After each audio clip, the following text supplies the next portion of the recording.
Olá, tudo bem? Oiê, Oiê! tudo bem com você, Cá? Tudo jóia? Então tá bom. Vamos começar mais um? Bora, tô prontíssima.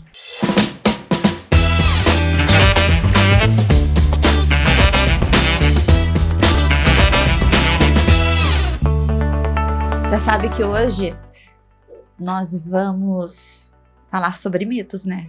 Vamos falar sobre mitos curiosíssimos, que até a gente colocou aqui em pauta alguns, eu chorei de rir. Então, podemos começar? Vamos. Então vamos lá. Podem falar qual é o primeiro, por gentileza? Eu não posso lavar o meu cabelo na quarentena? O que vocês acham, gente? Que a gente pode ou não pode lavar o cabelo na quarentena? Eu acho demais, né? Esse tempo, assim, a gente... e antigamente tinha muito mais, né? Eu lembro no meu primeiro filho, há 30 anos, minha bisavó colocava muito em pauta essa questão, né? E eu penso, talvez, que pudesse ser pela questão da friagem, dos chuveiros, né, da época, sei lá se aquilo passava muito frio para a pessoa, né, mas não tem o menor sentido isso, né, a gente pode e deve lavar o cabelo e todas Por as partes favor. do corpo envolvidas. Lave Porque, muito bem. exatamente, por questões até mesmo da oleosidade, a gente tem uma transformação hormonal que não favorece mesmo a questão do couro cabeludo, que durante a gestação, na verdade, a gente tem o aumento, a gente estabiliza, né, a questão da queda capilar, e é maravilhoso, as grávidas ficam com o cabelo cheio e bonito, né, então a gente não tem aquela fase de queda capilar, e que no pós-parto, essas fases, essas 2 a 3 fases que ficaram estabilizadas durante a gestação, acontecem a partir do segundo ou terceiro Cai mês. Cai um montão de E cabelo. perdura, né? Fica longo, dá um desespero na mulher, perdura por mais ou menos uns 2 meses, né? Fica aquela queda exacerbada. Então a gente já tem uma questão hormonal envolvida. Se associada a isso a gente não lavar o cabelo, Piorou. né? Fica difícil. Às vezes o que eu acho é que talvez possa acontecer uma readequação de shampoo. O cabelo pode ficar um pouquinho mais oleoso, você tem que trocar, Cara, mas ele deve desculpa, ser eu ri. lavado. Já pensou juntar o cheiro do cabelo oleoso, mais o cheiro do leite, Bananá, você não toma banho? Gente! Aonde que fica, né? Será que bebê consegue E mamar a com esse cheiro? loqueação, né? Fica com sangramento também, né? Não, por favor, Não, gente! Higiene! Vamos lavar. Então deve lavar. Talvez o ajuste, eu acho, aí com o shampoo, né? E aproveitando o link, eu acho que a gente pode até falar a história do cabelo, que as mulheres têm muita dúvida também relacionada à tintura, né? E às vezes às químicas, de uma forma geral, escova progressiva e tudo mais, né? Então, hoje a gente tem linhas que tem ausência de formol, ausência de produtos químicos importantes, tem linhas como orgânicas, mais naturais, se a gente pode dizer assim, e essas linhas a gente libera para fazer durante o puerpério, né? Então, o cuidado aí, essa troca com o seu cabeleireiro para que ele possa te oferecer uma linha orgânica ou que não tem esses produtos químicos pesados, ou chumbo e cobre, e assim a gente libera durante o puerpério. E atenção que a Karen está falando sobre essas questões orgânicas, naturais e tudo mais. Por quê? Porque existem produtos que, se você for lá ler, não contém isso, e não contém formol, chumbo, tal. Mas na hora que esse produto, né, ele se junta com o aquecimento, tá? Ele acaba virando um formol, virando um chumbo. É igual o brigadeiro, por exemplo, tá? O leite condensado lá é o leite condensado, o achocolatado é o achocolatado. Se eu misturo, ele fica um leite condensado com achocolatado, mas se eu colocar o fogo, vai virar um brigadeiro, certo? Então, tomem cuidado com os componentes, porque quando são aquecidos, eles podem ser transformados, ok? Perfeito. Será que tem mais pergunta? Será que tem mais? Vamos. Quando a mulher está amamentando, ela não fica grávida, né? Opa, e aí? Que será, gente? Karen, Eu acho que a gente tá deve... vendo pergunta pra você, esses mitos é pra você tirar aí, ó, tira você. Eu acho que a gente tem Com certeza tem uma história de alguém que engravidou na amamentação, né? Com certeza deve ter um parente. Porque se a gente tem um monte de história de mulher que engravidou usando DIU, tem história de mulher que engravidou usando pílula, tem história de mulher que engravidou na amamentação. Então, não, isso é um mito. A gente engravida sim na amamentação, né? O que acontece? Quando a gente tem a produção de prolactina numa forma homogênea, se a gente fosse um robozinho e a gente amamentasse a cada 4 horas certinha, tivesse aquele pool de produção, sem interferência de nenhum outro hormônio da sua vida, um hipotiroidismo, um hipertiroidismo, uma alteração na sua suprarrenal, você está comendo de... Então, imagina aquela mulher bem robozinho. Então, se ela tivesse isso certinho, sim, a gente poderia contar com a amamentação, com a hiperprolactinemia, que ela faz um feedback negativo na questão hormonal e ela faz com que você não ovula, e a gente poderia contar. Mas isso não é uma verdade. Então, a partir do momento que seu bebê começa a dormir um pouquinho mais, você dorme, você vai espaçar suas mamadas, quando começa a introdução do leite materno, dos alimentos de uma forma geral, também você começa a espaçar suas mamadas e, logicamente, um óvulo pode desprender no meio do caminho e a gente não sabe qual dia, qual hora, qual lugar. Até porque não vai estar aquela hiperprolactinemia. Exatamente, né? Super avançada, circulante. Então, desprende e vai dando uma forcinha para outro hormôniozinho acontecer. Aí. E desprendendo o óvulo, né? Você começa ali toda a produção, ali 14º dia a gente pode ter até mesmo o reinício das nossas menstruações. Então, o primeiro dia que você teve a sua menstruação no puerpério, então indica que 14 dias antes você ovulou, né? E esse dia você não sabe. Então, pode engravidar, a gente não recomenda para contar com a amamentação como o único método de proteção para uma anticoncepção, né, efetiva. Normalmente a gente acrescenta aí questões hormonais ou não hormonais, os LARCs, que são os métodos de longa duração, como, por exemplo, os DIUs hormonais e os DIUs não hormonais. Então, a gente sempre faz essa proteção dupla. Então, não consideramos a amamentação um método efetivo de anticoncepção. Ok, muito obrigada. Próximo mito. Tem mais algum aí? Para ajudar a secar o meu leite, eu pingo na telha virgem e coloco no sol para secar.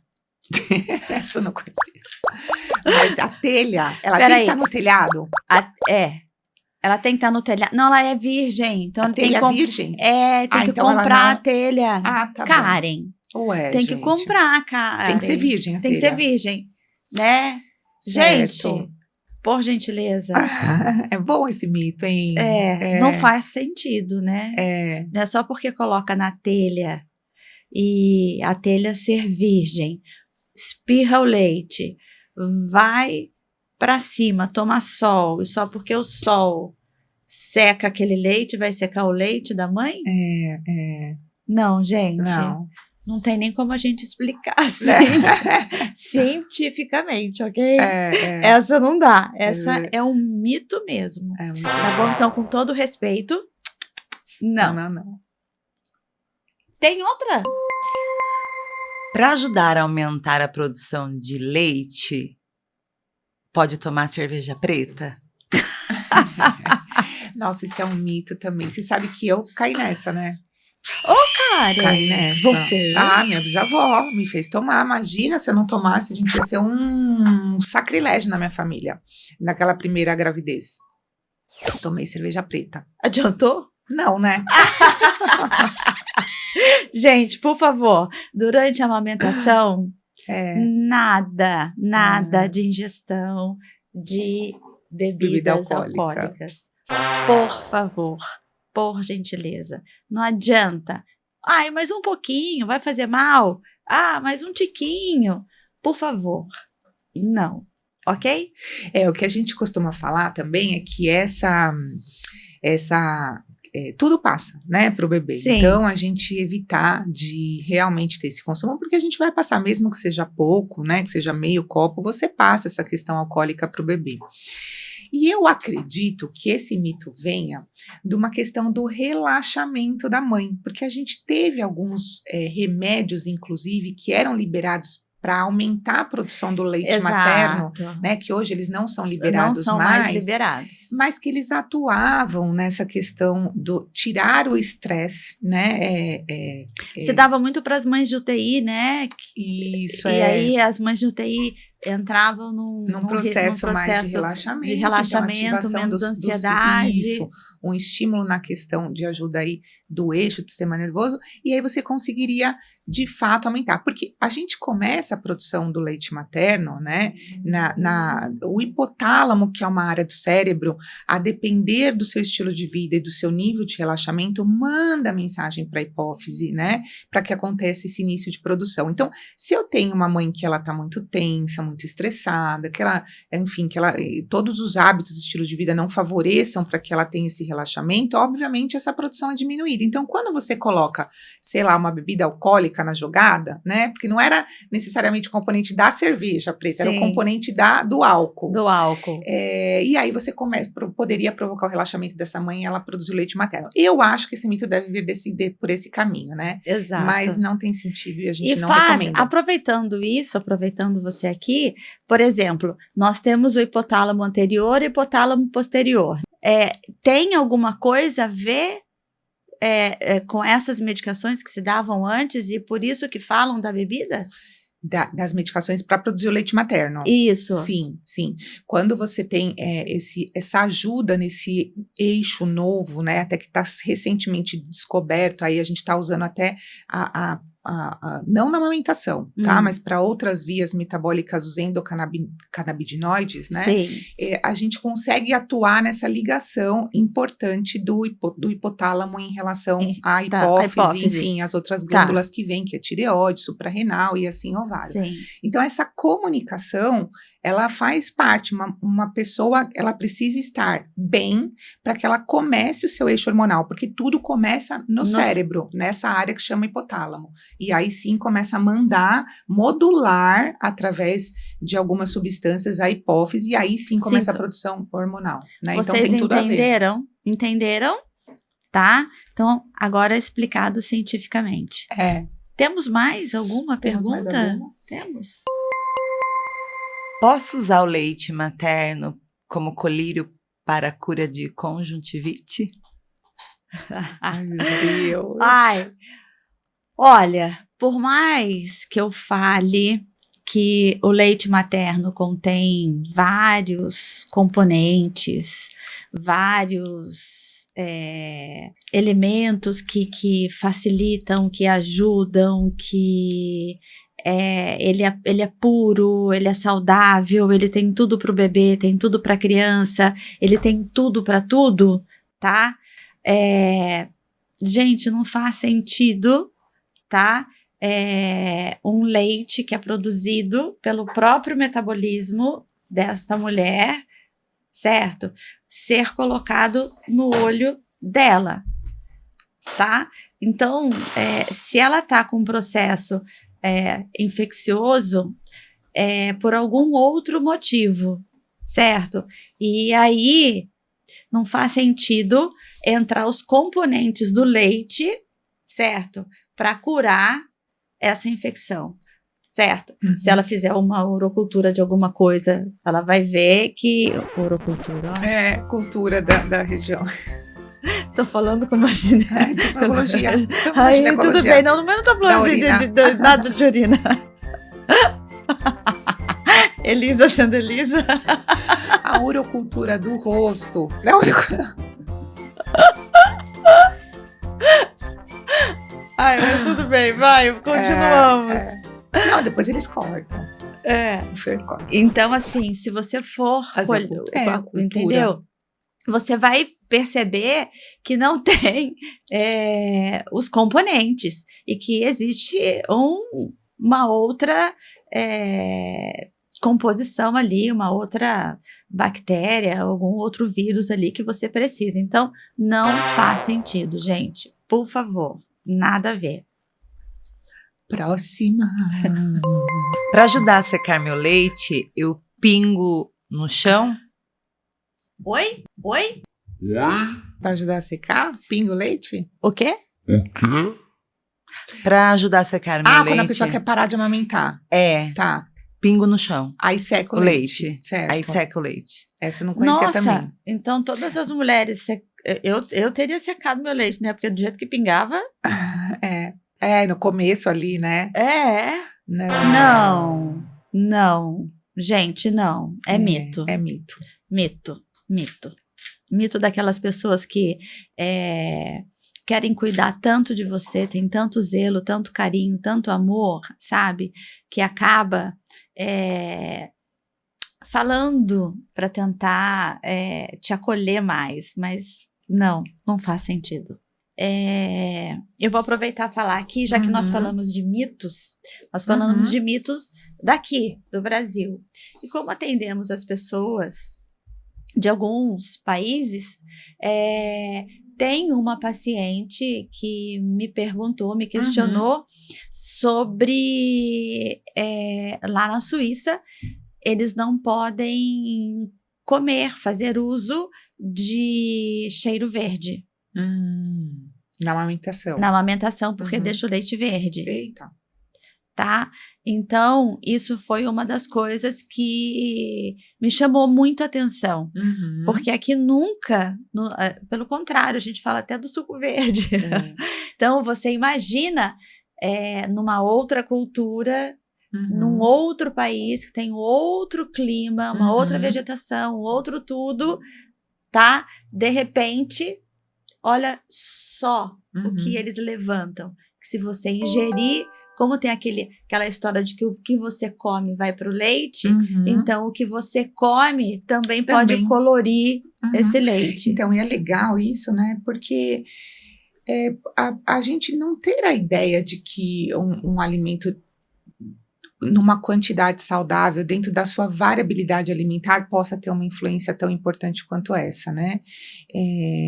Claro que alimentos que você não está habituada, né? Então, por exemplo, nós temos mulheres da Bahia que estão habituadas a comer pimenta, né? Sim. Elas cresceram assim, você não vai restringir isso para uma prática que aquele corpo está completamente adaptado. E nós temos mulheres do sul que têm o hábito de comer. Então, o respeito, na verdade, à questão cultural, né? Ele não vai ter uma interferência, mas eu falo, não fuja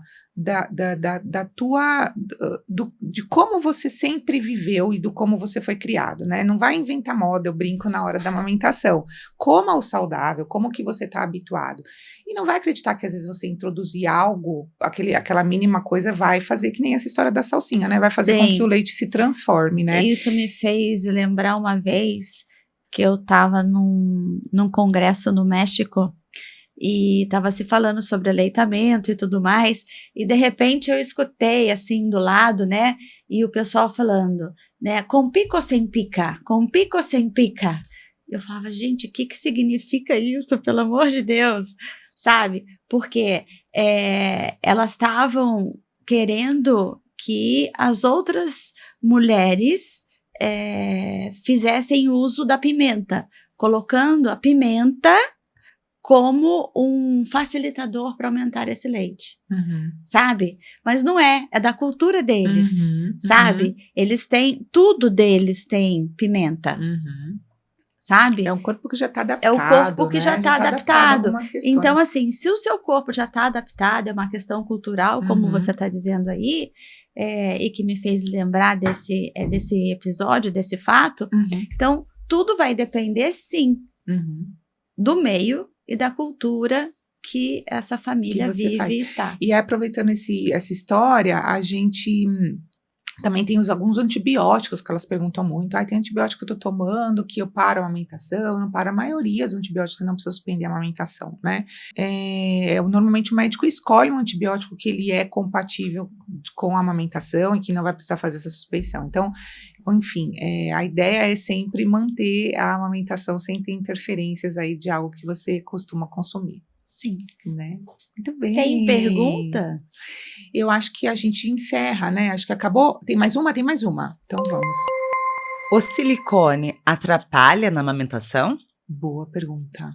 Excelente pergunta. E aí, hein, gente? Não atrapalha, viu? Não atrapalha. Por quê? Vai, mastologista. Vai lá. A gente tem 2 formas de cirurgia.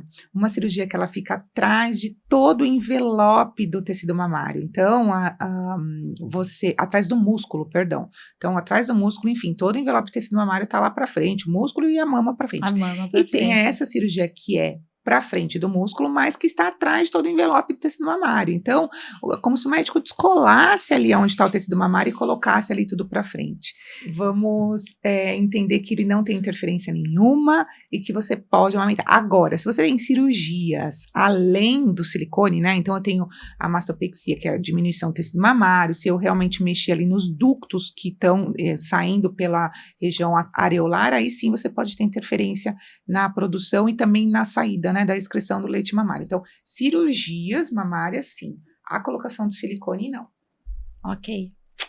Mais perguntas? Não, mais perguntas? paramos. Aliás, a gente tem mais perguntas. A gente pode pedir para eles, né, Li? As perguntas. Pode, claro que sim. Né? Claro Se você que tem, sim. portanto, perguntas ou mitos, né, envolvidos aí no puerpério, compartilha com a gente. Vai ser muito interessante e muito divertido para que a gente coloque aqui. Para que a gente coloque aqui, a gente compartilhe com vocês e tire esses mitos e possa explicar para vocês de uma linguagem mais tranquila, de uma linguagem mais entendível, que vocês possam ter mais confiança, ok? Perfeito. Karen, tira uma carta. Tirar uma carta? Vê o que vai falar para você.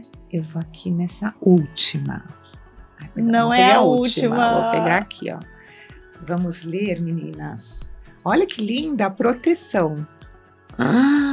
Poderosa, hein? Vamos ver aqui. Quando há verdade, não há dúvidas. Onde habita a desconfiança, não permaneça. Adorei. Muito bem. Adorei. Você sabe que muita gente fala pra mim que eu tenho uma boa proteção. Eu gosto disso e confio nisso. Que lindo, parabéns. Olha que legal. Tananana, Vamos ver a sua minha mãozinha. vez. Vamos ver sua mãozinha. Minha vez. Você pegou a última? Eu peguei a última. Vou pegar a primeira. Ai, que legal.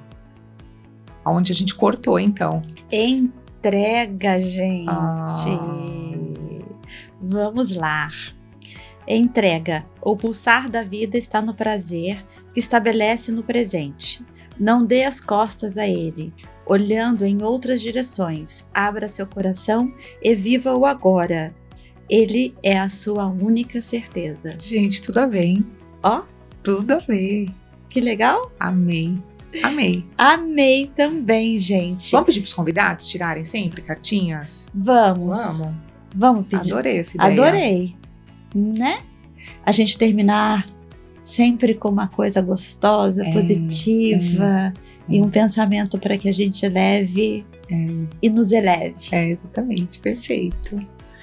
Beijos, gente. Beijo, até o próximo episódio. Até o próximo. Beijo.